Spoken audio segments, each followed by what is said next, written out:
नमस्कार दोस्तों, जय हिंद। आप सभी को कैरियर क्लासेज लर्न के यूट्यूब चैनल में स्वागत है। साथियों, आज के इस वीडियो में हम सीटेट 2022 के लिए जो है मैथ का प्रैक्टिस सेट लेकर के आए हैं। ये जो पेपर आप देख रहे हैं, ये सीबीटी एग्ज़ाम जो है दिसंबर 2021 में जो कंडक्ट हुआ है उसका पेपर है। ये 20 दिसंबर का पेपर है। इसमें से हम मैथ में जो है कंटेंट पोर्शन पर हम बात कर चुके हैं। आज हम पेडागोजी पोर्शन पर हम बात करेंगे। ठीक है, पेडागोजी पोर्शन जो बहुत ही अच्छा है।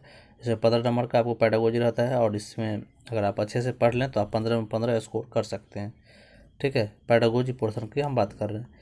तो बहुत बच्चे को इसमें दिक्कत रहता है, तो आज हम इस 20 दिसंबर यानी सीबीटी एग्ज़ाम जो हुआ था ऑनलाइन मोड में, उसी का जो है आज हम 20 दिसंबर का पेपर का जो हम आज पेडागोजी पोर्शन पर बात करेंगे मैथमेटिक्स का।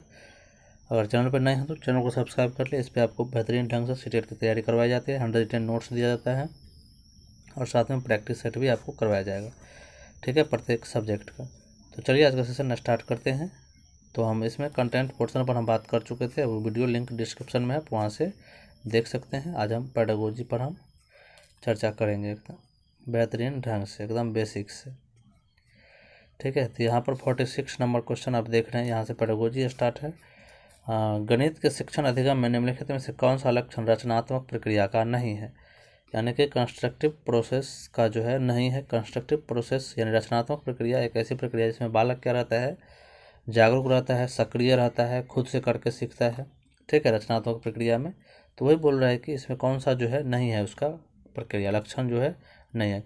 तो कक्षा प्रारंभ करते समय विद्यार्थियों की प्रारंभिक समझ का आकलन करना ये जो है अच्छा है। ठीक है, आप एक चीज़ समझ जाइए कि नहीं वाले क्वेश्चन जहाँ भी आपको मिले उसमें आप उस क्वेश्चन में क्या होता है कि 3 ऑप्शन जो है क्या होता है, सही होता है। क्या होता है, 3 ऑप्शन सही होगा और एक ऑप्शन क्या होगा, गलत हो।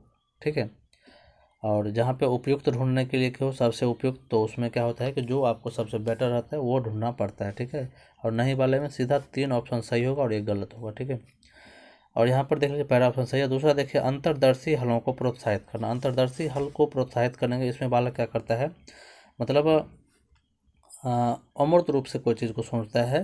ठीक है, यानी कि उसको अंतर्दर्शी हलों पर जो है प्रोत्साहित करेंगे। ठीक है, अंतर्दर्शी हल करेंगे, खुद से सोच करके जो है हल करने के लिए हम क्या करेंगे, प्रोत्साहित करेंगे।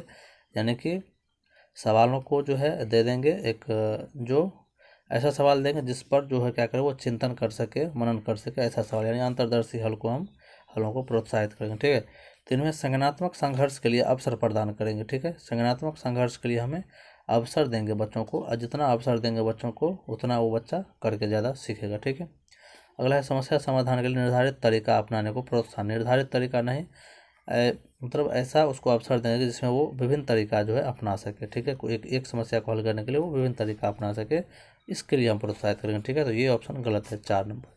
ठीक है, और बाकी का 3 ऑप्शन सही है। ठीक है,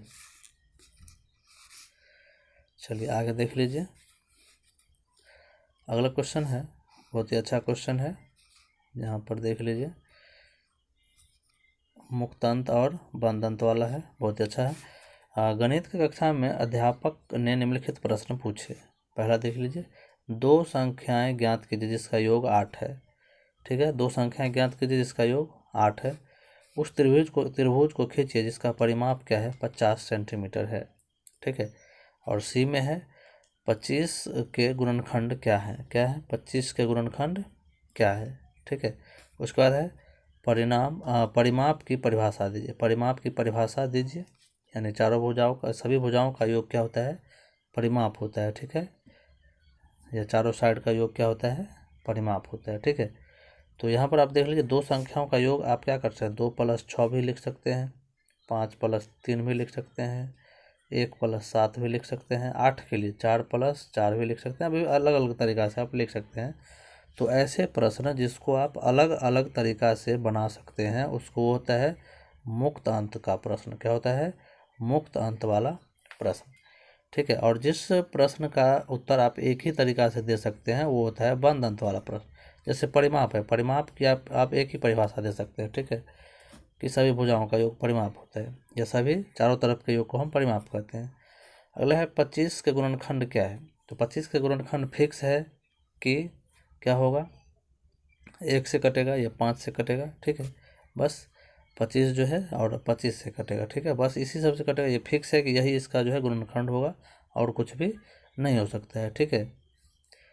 तो और आगे देख लीजिए, दो संख्याओं जिनका योग 8 है, ये हम अलग अलग तरीका से लिख सकते हैं। ये सब क्या है, और उस त्रिभुज को खींचे जिसका परिमाप 50 सेंटीमीटर, तो इसको भी आप अलग अलग तरीका से खींच सकते हैं, लेकिन इस दोनों का क्वेश्चन एक ही तरीका से जवाब दे सकते हैं दोनों का। तो यहाँ पर ए और बी मुक्त अंत का प्रश्न है और सी और डी जो है बंद अंत का प्रश्न है। तो देखते हैं ऐसा किस में है। तो यहाँ पर देख लीजिए, ए व बी मुक्त सिरे का प्रश्न है और सी और डी बंद सिरे का प्रश्न है। हमें एक ही ऑप्शन में मिल गया, तो 1 नंबर ऑप्शन इसका सही होगा, ठीक है। चलिए, उम्मीद है इसको समझे होंगे आप लोग, और ऑप्शन गलत है तीनों, पढ़ लीजिए, ठीक है। चलिए अगला क्वेश्चन देखते हैं। अगला क्वेश्चन, निम्नलिखित में से कौन सा गणित में सृजनात्मक चिंतन का एक मुख्य सूचक है। सृजनात्मक चिंतन जो है यहाँ पर देख लीजिए, सृजनात्मक चिंतन यानी कि क्रिएटिव थिंकिंग। क्रिएटिव थिंकिंग में क्या होता है, बच्चा जो है क्रिएटिविटी सृजनात्मकता में क्या होता है, बच्चा कुछ नया करता है, यानी कि नए तरीका से कोई भी काम को वो करता है, जिसमें मौलिकता होता है, जो नए तरीके जो नई चीज़ खोज करता है, ठीक है। तो निम्नलिखित में कौन सा गणित में सृजनात्मक चिंतन का एक मुख्य सूचक है, यानी कि सृजनात्मक चिंतन में बच्चा क्या होता है, खुद से करता है, खुद से करके सीखता है। ऐसे में सृजनात्मक चिंतन यानी किसी भी सवाल या समस्या को क्या करता है, विभिन्न तरीक़ा से सोच करके करता है और अलग अलग तरीक़ा से करता है, ठीक है। यहाँ पर देख लीजिए, कौन सा मुख्य सूचक बोला है, तो मानकीकृत तरीके से समस्या समाधान, यानी ये गलत होगा। स्टैंडर्डाइज तरीका नहीं अपनाएंगे, इसमें हम अलग अलग तरीका अपनाएंगे। मानकीकृत करने का मतलब हो गया कि एक ही तरीका से करना, ठीक है। कभी भी बच्चों के लिए मानकीकृत परीक्षण नहीं होता है, ठीक है। प्रश्न को प्रस्तुत करना, ठीक है। अगला देखिए, अशुद्धि मुक्त परिकलन, सही सूत्रों को स्मरण करना। स्मरण करना भी बच्चों के लिए नहीं होता है, ठीक है। तो यहाँ पर प्रश्न जब हम प्रस्तुत करेंगे तो बच्चा उसका समस्या जो समाधान जो होगा वो खुद से करेगा, यानी कि उस प्रश्न का हल जो है बच्चा स्वयं ढूंढेगा, खुद से नए तरीका से अलग अलग तरीका से ढूंढेगा। तो ये हो जाएगा 2 नंबर ऑप्शन इसका बेहतर ऑप्शन है। प्रश्न को प्रस्तुत करेंगे तब वो सृजनात्मक चिंतन का एक मुख्य सूचक हुआ, ठीक है। चलिए अगला क्वेश्चन देखते हैं। बहुत ही अच्छा क्वेश्चन आया है दोस्तों, इसको ध्यान से पढ़िएगा। चलिए यहाँ पर देख लीजिए, वैन हीले बोल रहा है, वैन हीले के बारे में है।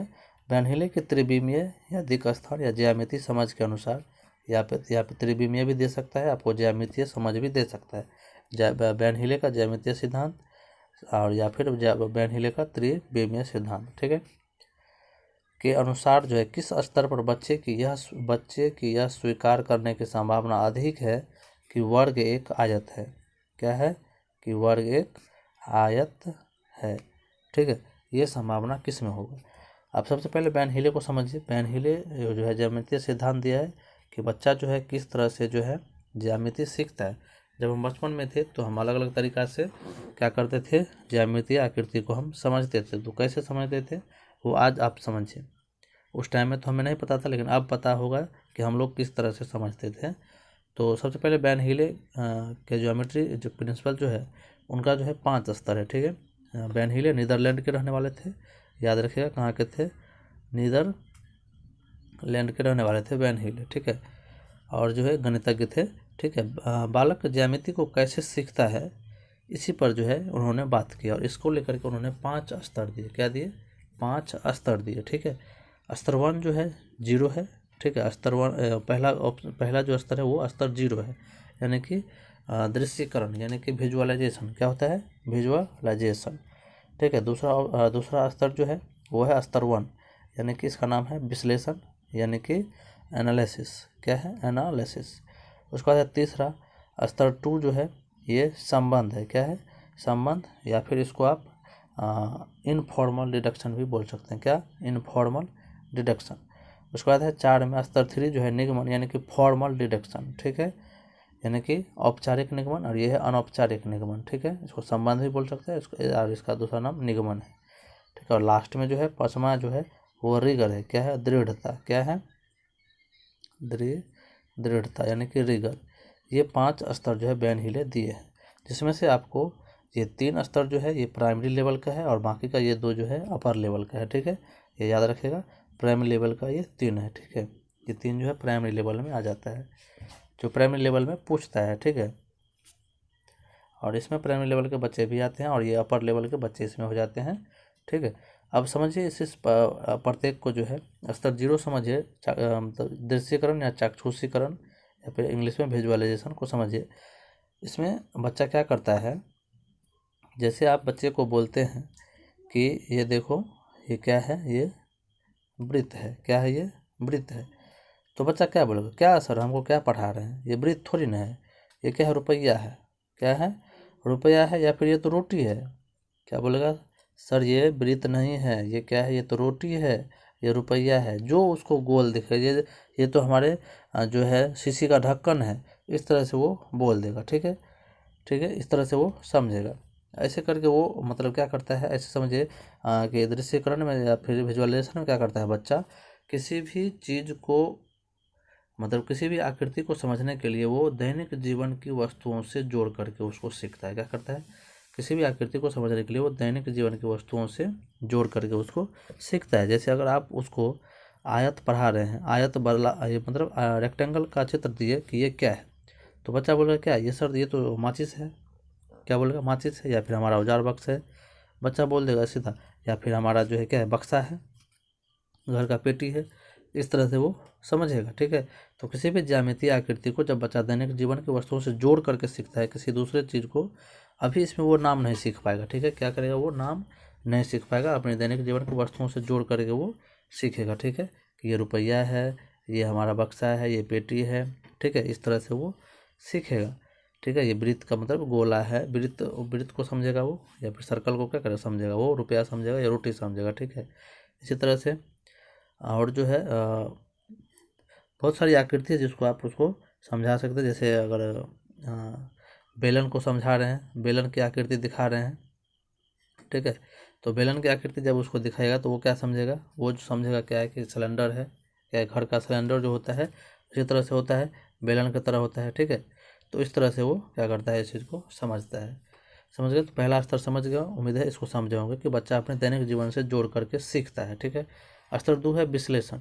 विश्लेषण स्तर में क्या होता है, स्तर 1 में जो है, स्तर 0 में तो वो दैनिक जीवन से जोड़ के सीखा, अब स्तर 1 में जो है विश्लेषण में जो है एनालिसिस में क्या करेगा बच्चा, अब इस चीज़ का नाम जान जाएगा। ठीक है, नाम जानने लगता है कि ये बेलन है, ये मतलब वृत्त है, ये आयत है, ये क्या है, ये वर्ग है। इस तरह से वो अब उसका नाम समझे। इस अवस्था में बालक क्या करता है, आकृतियों को अब गुणों के आधार पर जो है जान जाता है कि ये क्या है, बेलन है, ये इस साइज का होता है, ये क्या है, आयत है, ये हमारे माचिस के साइज का होता है। नाम अब जान जाता है। ठीक है, अब संबंध बैठा लेता है। ठीक है, अब संबंध जो है इस मतलब इस दोनों में संबंध बैठा लेगा कि ये जो है क्या करेगा, ये आयत है, ये बेलन है, ये वर्ग है। यानी कि अब इसका जो विश्लेषण यानी कि नाम जानने लगता है इस अवस्था में। ठीक है, और जो है इस अवस्था में जो है वर्ग और जो है आयत में जो है समानता नहीं बता पाता है। इस अवस्था में जो है ये आयत है और ये वर्ग है, इसमें समानता नहीं बता पाता है। ठीक है, ये नहीं बता पाएगा कि ये आयत है कि ये वर्ग है, ये वर्ग है कि आयत है, ये नहीं बता पाता है। ठीक है, ये विश्लेषण स्तर में होता है। अब है संबंध, यानी कि इनफॉर्मल डिडक्शन, यानी कि स्तर 2 में जो है इनफॉर्मल डिडक्शन में बालक क्या करता है, अब उस चीज़ में जो है क्या करता है, संबंध बैठाने लगता है। अब संबंध बैठा देगा, ये जो है क्या है, आयत है, ये क्या है, वर्ग है। इस दोनों में अब संबंध बैठा लेगा कि जो है ये सभी आयत जो है सभी वर्ग जो है क्या है, आयत है, लेकिन सभी आयत वर्ग नहीं है। ये इस अवस्था में जो है बच्चा समझने लगता है। ठीक है, सभी वर्ग क्या है, आयत है, लेकिन सभी आयत जो है वर्ग नहीं है, क्योंकि आयत का जो है सभी भुजा बराबर नहीं होता है, लेकिन वर्ग का सभी भुजा बराबर होता है, लेकिन दिखेगा इसी तरह सेम सेम। तो बच्चा बोलेगा सभी आयत तो जो है वर्ग है, लेकिन सभी वर्ग जो है मतलब सभी वर्ग आयत है, लेकिन सभी आयत जो है वर्ग नहीं है, ये बोल पाता है। ठीक है, तो यही इसी स्तर में जो है इनफॉर्मल डिडक्शन में बच्चा जो है ये बातें करता है स्तर 2 में। ठीक है, इस स्तर में बालक बोल कर जो है समानता और असमानता को बता देता है, लेकिन सिद्ध नहीं कर पाता है। क्या करता है, उस चीज़ को वो सिद्ध नहीं कर पाएगा। ठीक है, समझ गए इसको, समझिए इस स्तर में क्या करता है बच्चा, सिद्ध नहीं कर पाता। इसमें क्या करता है, दैनिक जीवन से जोड़ के सीखा, इसमें अब उसका नाम जानना, नाम सीख जाएगा, उसमें गुणों के आधार पर बता देगा। इस अवस्था में बच्चा जो है अब क्या करेगा, दोनों में जो है संबंध बता देगा कि ये आयत है और ये वर्ग है। ठीक है, आयत और वर्ग जो है बता देगा, इस दोनों में संबंध भी बता देगा कि ये आयत है, ये वर्ग है, ये इसका जो है ये थोड़ा बड़ा है, इसका जो है क्या है, इसमें 4 भुजा है, 2 भुजा बराबर होता है, 2 भुजा आमने सामने की भुजा बराबर होता है, इसमें सभी भुजा बराबर होता है। ये बोल देगा कि सभी वर्ग जो है आयत होता है, लेकिन सभी आयत वर्ग नहीं है। इस अवस्था में वो बता देता है, लेकिन इस चीज़ को सिद्ध नहीं कर पाता है वो, ठीक है, सिद्ध नहीं कर पाएगा। ठीक है, अभी उसमें क्या है, मतलब अतार्किक चिंतन है, यानी कि उसमें जो है वो मूर्त रूप से अभी सीख रहा है, इसीलिए उस चीज़ को वो नहीं बता पाएगा, इस दोनों के सिद्ध नहीं कर पाएगा। ठीक है, अब स्तर 3 आया निगमन। निगमन यानी कि फॉर्मल डिडक्शन में क्या करेगा बच्चा, इस स्तर पर बालक अब प्रमेय को या फिर सूत्र को सिद्ध कर देगा, यानी कि a+b का होल स्क्वायर यानी a² + 2ab + b² होता है, ये बालक सिद्ध कर देगा। ठीक है, a + a² + 2ab + b², इस चीज़ को बालक सिद्ध कर देगा कि a + b का ये होल स्क्वायर है। ठीक है, तो इस अवस्था में क्या करता है वो सिद्ध कर देता है, यानी कि फार्मूला ढूंढना शुरू कर देता है। ठीक है, किसी भी चीज़ के अंदर फार्मूला ढूंढना सिद्ध शुरू कर देता है। ठीक है, अब लास्ट में जो है स्तर 4 जो है यानी दृढ़ता में क्या करेगा बच्चा, इस स्तर पर बालक ज्यामिति में छिपी हुई समस्या को जो है समझा देता है। अब जो है बड़ा से बड़ा प्रमेय वो सिद्ध कर देगा। ठीक है, इसमें भी प्रमेय सिद्ध कर, स्तर 3 में प्रमेय सिद्ध करेगा, लेकिन अब जो है वो अमूर्त रूप से जो है अब सभी चीज़ को वो समझने लगता है, बड़ा से बड़ा जो है प्रमेय को वो सिद्ध कर देगा और उसमें छिपे हुए समस्या को वो बता देगा। ठीक है, तो आशा है कि आप लोग बर्नौली की ज्यामिति को समझे होंगे, तो इसका ऑप्शन जो हो जाएगा वो स्तर 3 हो जाएगा। ठीक है, स्तर 3 में जो है यानी स्तर 2 में जो है तीसरा ऑप्शन है। स्तर 2 में यानी कि संबंध यानी कि इनफॉर्मल डिडक्शन यानी कि अनौपचारिक निगमन में बच्चा ये बता देता है कि सभी जो है वर्ग आयत है, लेकिन सभी आयत वर्ग नहीं है। ठीक है,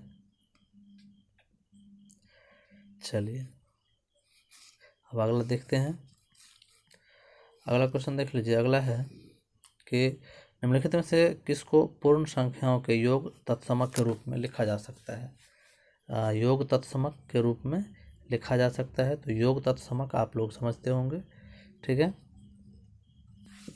तो योग तत्समक में होता क्या है दोस्तों, योग तत्समक समझिए, इसका हम स्पेशल वीडियो भी बनाए हुए हैं, लिंक डिस्क्रिप्शन में दे देंगे, आप वहाँ से योग तत्समक, योज प्रतिलोम, गुणात्मक तत्समक, गुणात्मक प्रतिलोम, समृद्ध नियम, क्रम विनिमय नियम, साहचर्य नियम सभी समझ सकते हैं उस वीडियो में। ठीक है, इसका अलग भी वीडियो हम आपको बनाएंगे देंगे। ठीक है, तो बोला योग तत्समक क्या होता है, पहले समझिए कि योग तत्समक किसी संख्या में होता है कि किसी संख्या में यानी कि किसी संख्या समझिए कि ए है, कोई संख्या में क्या है कि किसी संख्या में ऐसी संख्या को जोड़ना ताकि हमें यहाँ पर एक एक्स है, वही ऐसी संख्या जोड़ना जिससे कि हमें क्या हो, ए ही प्राप्त हो, क्या हो कि ए ही प्राप्त हो। यहाँ पर वाट समझ लीजिए, क्या ऐसी संख्या जोड़ना है इसमें, इस संख्या में कि हमें वही संख्या फिर से प्राप्त हो जाए, तो वही क्या होता है उसका योग तत्समक होता है।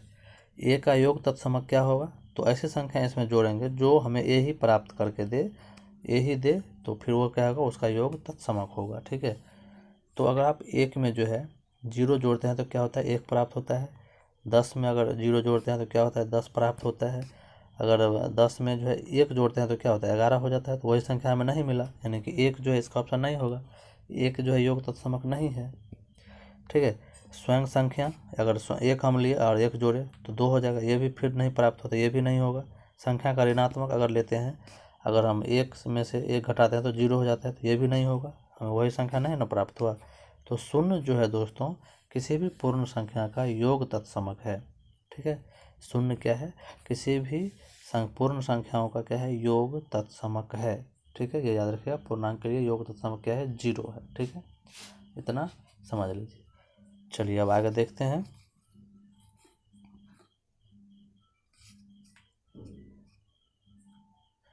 अगला देख लीजिए, निम्नलिखित में से कौन सा या कथन उचित है। ठीक है, कौन सा कथन उचित है। ठीक है, इसमें समझिए अवलोकन और संबंधों को पहचानने के लिए प्राथमिक कक्षा के विद्यार्थियों द्वारा गणितीय ज्ञान का सृजन किया जाता है। ठीक है, अवलोकन और संबंधों को पहचानने से प्राथमिक कक्षा के विद्यार्थियों द्वारा गणितीय ज्ञान का सृजन किया जाता है, सही बात है। पहले संबंध को हम बताते हैं। फिर है गणित का अधिगम एक सामाजिक प्रक्रिया जिसमें संवाद तथा वार्ता सम्मिलित है। सी में है गणित के अधिगम में तर्क वितर्क की महत्वपूर्ण भूमिका है। ठीक है, उसके बाद है कक्षा में गणितीय समझ के सृजन में संस्कृति की कोई भूमिका नहीं है, ये गलत है। ये उसकी भूमिका जो है होती है, ठीक है। तो यहाँ पर कौन सा ऑप्शन उचित है, तो यहाँ पर ए में जो है ए ऑप्शन सही है कि अवलोकन और संबंधों को पहचानने के लिए प्राथमिक कक्षा में गणितीय जो है ज्ञान का सृजन किया जाता है विद्यार्थियों में। बी में गणित का अधिगम एक सामाजिक प्रक्रिया इसमें संवाद और वार्ता सम्मिलित है, सही बात है, ये एक सामाजिक प्रक्रिया है। जोड़ घटाव गुना हल, मतलब ये समाज में, दुकान में, बनिया के पास, व्यापारी के पास, सभी के पास होता रहता है, तो इसमें संवाद और वार्ता सम्मिलित है, ठीक है। सी में गणित के अधिगम में तर्क वितर्क की महत्वपूर्ण भूमिका है, सही बात है। इसमें जो है बच्चों के जो है दिमाग के हम क्या कर सकते हैं, गणितीयकरण करते हैं, ठीक है इसमें। तो ऑप्शन नंबर जो है 3 नंबर इसका सही हो जाएगा। ए बी सी जो है ऑप्शन इसका सही हो जाएगा, ठीक है। तो ए बी सी इसका सही है। गणितीय अधिगम क्या है, तर्क वितर्क में महत्वपूर्ण भूमिका तो है गणित में, समझिए, ठीक है। चलिए अब आगे देखते हैं।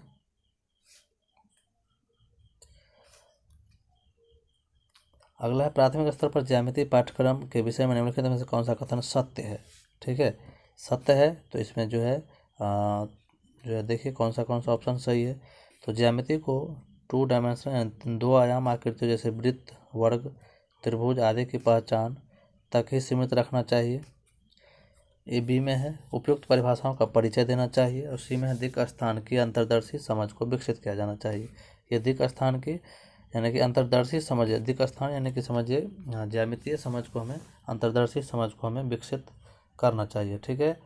तो इसमें ऑप्शन कौन सा सही लग रहा है, यहाँ पर जो है केवल सी हमें ऑप्शन सही लग रहा है, तो केवल सी ऑप्शन ही सही होगा, ठीक है। हमें वो बच्चों का ज्ञान जो है इतना तक ही सीमित नहीं रखना है, 2 डायमेंशनल तक ही सीमित नहीं रखना है, आगे भी बढ़ाना है। परिभाषा तो कभी भी उसको बताना नहीं है, परिचय नहीं देना है परिभाषा का, ठीक है। उसको हमें समझाना है, दैनिक जीवन से जोड़ कर समझाना है। ये एनसीएफ 2005 भी कहती है, 2020 भी कहती है, ठीक है। तो ऑप्शन नंबर सी हो जाएगा, केवल 3 हो जाएगा, केवल सी, दिक् स्थान की अंतर्दर्शी समझ को हमें विकसित करना है, ठीक है। चलिए अब आगे देखते हैं अगला क्वेश्चन। अगला है सड़क विक्रेताओं और दुकानदारों द्वारा प्रयोग में लाए जाने वाले गणितीय कौशल और सामर्थ्य के संबंध में निम्नलिखित में से कौन सा कथन सत्य है, ठीक है। तो सत्य है, देख लीजिए, कक्षा में गणितीय प्रश्नों को हल करने के लिए लाभदायक नहीं है, ये गलत बात है, ये लाभदायक होता है, ठीक है। वे अस्पष्ट और असंगत होते हैं, ये भी गलत बात है, ठीक है। और सी में वे गणित के प्रश्नों को हल करने के वैकल्पिक तरीके को विकसित करने में सहायक होते हैं, सही बात है। वैकल्पिक तरीका कहने का मतलब वो और भी अलग से हमें मदद करता है गणितीय सवाल को हल करने में। तो यहाँ पर हमें जो है कौन सा ऑप्शन सही लग रहा है, तो सी ऑप्शन जो है हमें सही लग रहा है।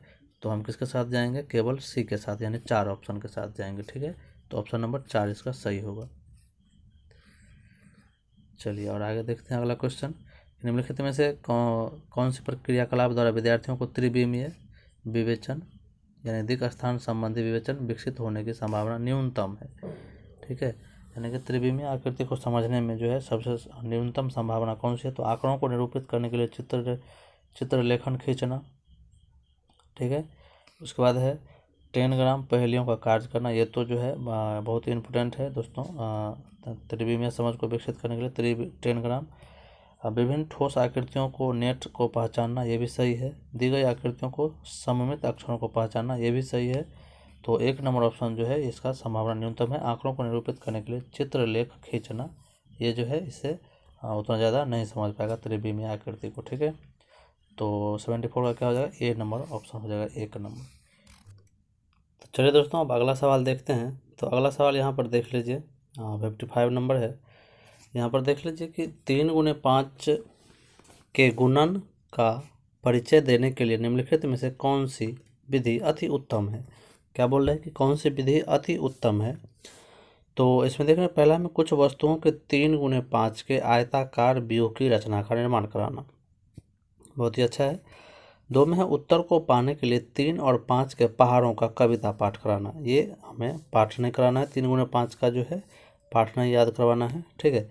उसके बाद परिकलन यानी कैलकुलेटर का उपयोग करना, ये भी गलत बात है। उसके बाद सम क्या है, यहाँ पर देख लीजिए, यहाँ समप्लाव गणना यानी स्किप काउंटिंग, यानी एक एक करके, एक छोड़ करके ऐसा करके काउंटिंग का अभ्यास कराना। तो ये भी जो है बच्चों के लिए उतना अच्छा नहीं है।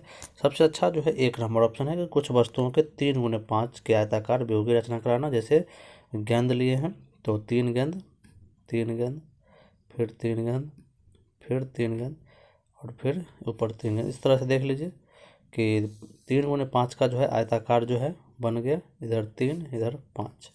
ठीक है, तो इस तरह से हम बच्चों को जो है गुना का जो है अभ्यास करवा सकते हैं। ठीक है, तो ये 1 नंबर ऑप्शन इसके लिए बेहतर होगा। ठीक है, चलिए अब अगला क्वेश्चन देखते हैं। 56 नंबर देख लीजिए कि विद्यार्थियों को गणितीय संक्रियाओं पर आधारित समस्याओं का समाधान करना सिखाने के लिए निम्नलिखित में से कौन सा कथन जो है संतोषजनक नहीं है। नहीं वाले में क्या होता है कि 3 ऑप्शन सही होता है और 1 गलत होता है। ठीक है, तो चुनी गई समस्या वास्तविक होनी चाहिए।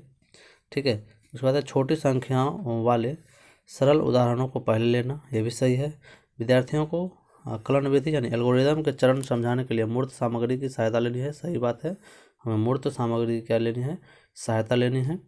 तो प्रश्नों को हल करने के लिए केवल एक विशेष प्रकार की प्रणाली का महत्व देना, ये गलत बात है। केवल एक ही प्रकार की प्रणाली नहीं, हमें विभिन्न तरीकों से सृजनात्मक चिंतन उसमें विकसित करेंगे, अलग अलग तरीक़ा से वो क्या करेगा, बनाएगा। तो ये 4 ऑप्शन इसका जो है गलत हो जाएगा। ठीक है, चलिए अब अगला क्वेश्चन देखते हैं।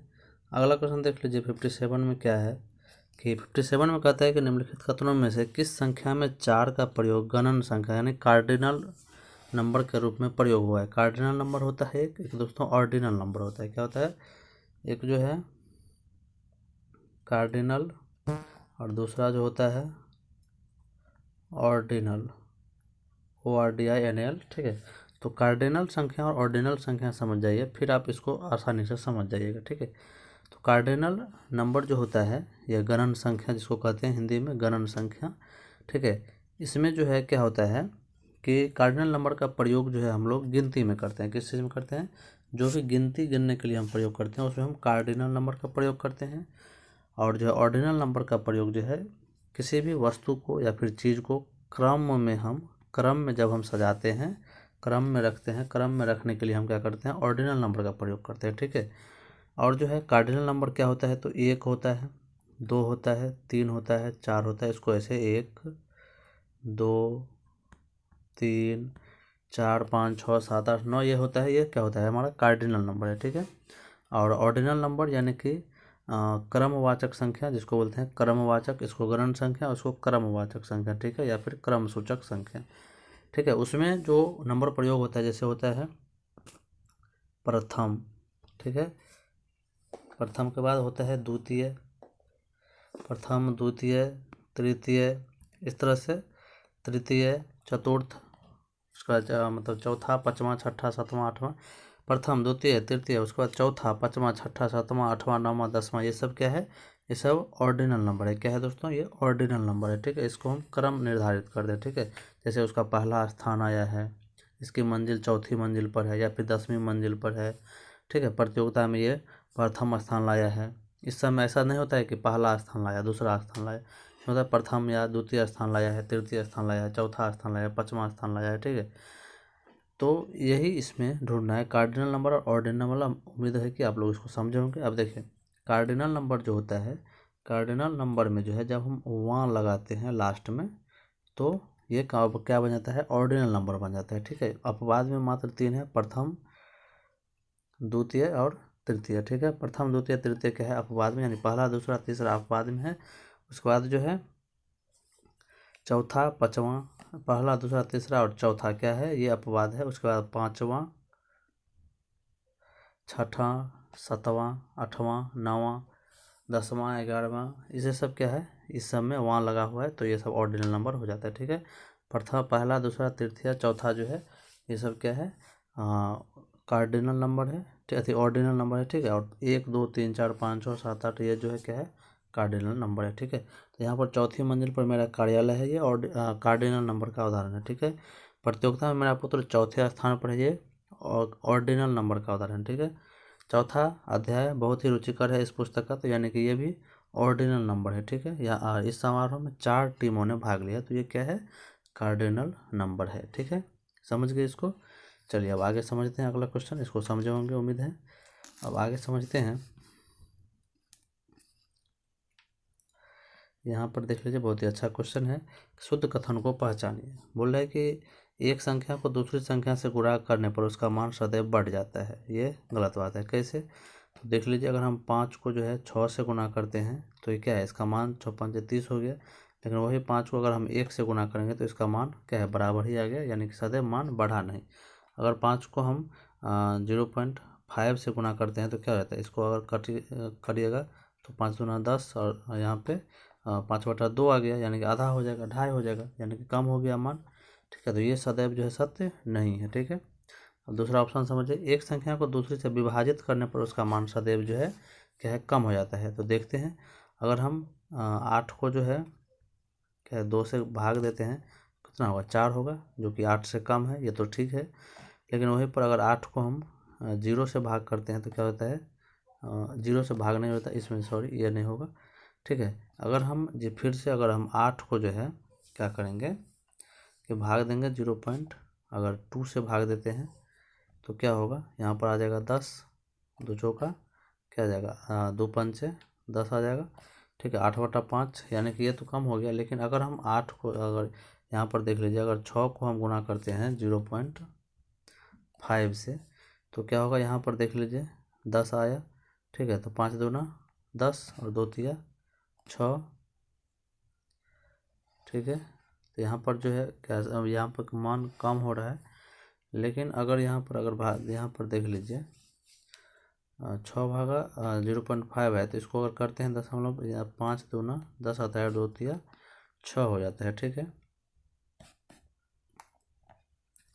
अच्छा सॉरी दोस्तों, यहाँ पर जो है 6 हम गुना दे देते थे, यहाँ पे भागा होगा। ठीक है, 6 भागा 0.5 हम करते हैं तो क्या होगा, यहाँ पर 10 आएगा नीचे। लेकिन यहाँ पे क्या होगा, 6 इसको जब भाग को हम गुना में बदलते हैं तो अंक क्या होता है, पलट जाता है। ठीक है, तो 10 बट्टा क्या हो जाएगा, 5 होगा, 10 ऊपर और 5 नीचे आ जाएगा। तो 5 दूना 10 और 6 दूना मान क्या आ गया हमारा, 12 आ गया। ठीक है, देख लिया इस तरह से। तो देख लीजिए, यहाँ पर सदैव बोल रहा है कि मान कम होता है, तो ऐसा नहीं होता। ठीक है, बढ़ता भी है और बराबर भी बढ़ता है। अगर 6 को हम 1 से भाग दिए तो क्या हो जाएगा, 6 आया, तो क्या हो गया, मान बराबर आ गया। ठीक है, तो ये भी ऑप्शन गलत हो गया। अगला है, एक संख्या को 10 से गुना करने पर उसके इकाई का स्थान पर सदा शून्य होगा। तो ये भी क्या है, ऑप्शन गलत है। कैसे? तो हम आपको दिखा रहे हैं। जैसे अगर 10 को हम 2 से गुना करते हैं तो क्या आता है, 20 आता है। ठीक है, वहीं पर अगर 0.5 से अगर हम गुना करते हैं 10 को तो क्या आएगा, यहाँ पर 10 आ जाएगा, 10 10 कट जाएगा, यहाँ पर 5 आया कि नहीं, देखिए। तो सदैव ये भी क्या हो जाएगा, सत्य नहीं होगा। ठीक है, तो बच गया डी। तो डी ऑप्शन गुणनफल भागफल का प्रतिलोम है, सही है। गुणनफल जो है भागफल का क्या है, उल्टा है। गुना जो है भाग का उल्टा है। कैसे? गुना में हम क्या करते हैं, बार बार जोड़ने की क्रिया करते हैं। अगर 5 को 2 से गुना करना है तो 5 को क्या करते हैं, हम बार बार जोड़ देते हैं 2 बार। वहीं पर भागफल में क्या होता है कि हम बार बार घटाते हैं। ठीक है, भागफल जो है घटाने की प्रक्रिया है और गुणनफल जोड़ने की प्रक्रिया है। तो ऑप्शन नंबर डी जो है इसका सही हो जाएगा। ठीक है,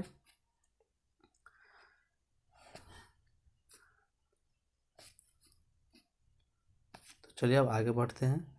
आगे देख लीजिए, आगे निम्नलिखित में से शुद्ध कथन को पहचानिए। परिणामों का अनुमान गणितीय कौशल नहीं है। बोले परिमाणों का अनुमान गणितीय कौशल नहीं है, ये गलत बात है। गणित को मानक सूत्रों की सूची से समतुल्य माना जा सकता है, ये भी गलत है। मानक सूत्र कभी भी जो है गणित में जो है बच्चों के लिए नहीं प्रयोग करते हैं, ये बड़ों के लिए होता है। ठीक है, स्टैंडर्ड बच्चों के लिए हमें जो है विभिन्न तरह के अवसर देना है, सृजनात्मक चिंतन उसमें विकसित करना है। ठीक है, मानक सूत्र उसका प्रयोग नहीं करवाना है। ठीक है, उसके बाद गणित में नमूनों की पहचान शामिल है, ये सही है। गणित को यांत्रिक कार्य प्रणाली के समूह में समतुल्य माना जा सकता है, ये भी गलत है। ठीक है, बच्चों को कभी भी मैकेनिकल जो है थिंकिंग नहीं करवाएंगे। ठीक है, मैकेनिकल कार्य नहीं करवाएंगे, बच्चों को यांत्रिक कार्य प्रणाली मैथ में जो है नहीं देंगे। उसको हम तर्क शक्ति पर, यानी कि उसके मस्तिष्क का गणितीयकरण करेंगे, उसमें तर्क शक्ति का विकास करेंगे। ठीक है, यांत्रिक जो है कार्य प्रणाली उसके समूह में नहीं लाएंगे। ठीक है, तो ये ऑप्शन नंबर 3 जो है इसका सही हो जाएगा। गणित में नमूनों की पहचान जो है शामिल है। ठीक है, अगला लास्ट देख लीजिए क्वेश्चन। सममिति के अवधारणा व परिचय देने के लिए निम्नलिखित में से सर्वाधिक उपयुक्त कार्यनीति कौन सी है? तो सममिति यानी कि समान आकृति। ठीक है, जैसे अगर ए है तो इसको बीच से काट दिया तो इधर बराबर, इधर इधर बराबर हो गया।